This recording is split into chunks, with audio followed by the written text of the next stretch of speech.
भगवान श्री राम जी के साथ में वो चारों वेद वटु के रूप में चल रहे हैं, लेकिन आगे चल करके एक नदी और आई।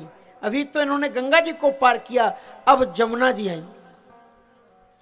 और जमुना जी के किनारे जब भगवान श्री राम जी पहुंचे तो भगवान श्री राम जी ने बड़ी विनम्रता के साथ में वेदों को विदा कर दिया।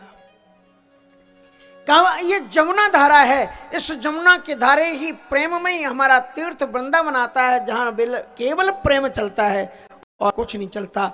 और भगवान श्री राम जी संकेत कर देते हैं आगे अब मेरी प्रेममयी लीलाएं होंगी, इसलिए वेदों को उन्होंने वहां से विदा कर दिया। लकड़ियों का, बांस की लकड़ियों से खुद नौका बनाई है भगवान ने, राम जी ने, लक्ष्मण जी ने बांधी। और फिर आप देखो जीवन में मनुष्य के, ये राम कथा सुनते क्यों हो, ये भागवत कथा सुनते क्यों? इसलिए कि ये धन केवल हिंदू धर्म के पास में है, भारतवर्ष के पास में है। कि राम कथा आपके जीवन में हर एक परिस्थिति में संभलना सिखाती है। हमारे जीवन में थोड़ा सा दुख आता है, हम टूट जाते हैं, बिखर जाते हैं, हाय हाय हम क्या थे, क्या हो गए। लेकिन ये रामायण कहते हैं जो अखिल कोटि ब्रह्मांड नायक, ये शब्द मैं कई बार बोल चुका हूं, इसका अर्थ जानते हो? इसका अर्थ है अखिल मानी होता है संपूर्ण, समस्त जितने भी ब्रह्मांड हैं, उन समस्त ब्रह्मांडों का अखिल कोटि, अखिल करोड़, समस्त करोड़ जितने करोड़ हो सकते हैं, समस्त ब्रह्मांडों का एक पति अधिपत जो ईश्वर है, जो निर्गुण है, निराकार है, बिनु पग चले सुने बिनु काना, कर बिनु कर्म करे विधि नाना। और वही निर्गुण निराकार अव्यक्त अगोचर परमात्मा राम के रूप में धरती पर अवतार लेकर के आया है। इसकी इच्छा के बिना कुछ भी नहीं होता।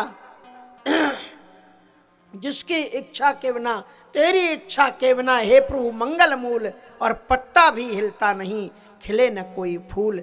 लेकिन वही ईश्वर जब सगुण साकार चक्रवर्ती सम्राट दशरथ का पुत्र होकर के धरती पर अवतार लेता है, तो वो अपने चरित्र से आपको ये सिखाता है कि धरती पर जो पैदा होता है उसके जीवन में यदि सुख आते हैं तो दुख भी आते हैं।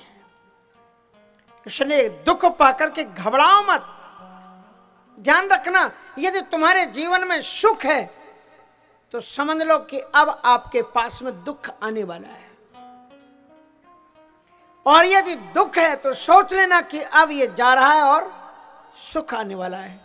क्योंकि सुख दुख, दुख सुख पाप पुण्य दिन रात्रि। अगर आपकी रात्रि है तो कुछ देर बाद क्या होने वाला है? दिन आने ही वाला है। और अगर दिन है तो सांझ ढलेगी और रात्रि आने वाली है। इसलिए ध्यान रखना चाहिए कि हे ईश्वर, जब भी तुम्हारे जीवन में दुख आए तो आप टूटो मत, बिखरो मत, घबराओ मत, रास्ते से चित मत हो, सिद्धांत को मत तोड़ो।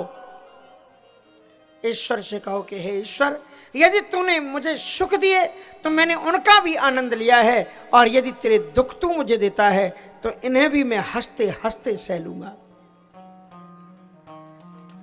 हाँ, इसलिए तेरे फूलों से भी प्यार और तेरे कांटों से भी प्यार।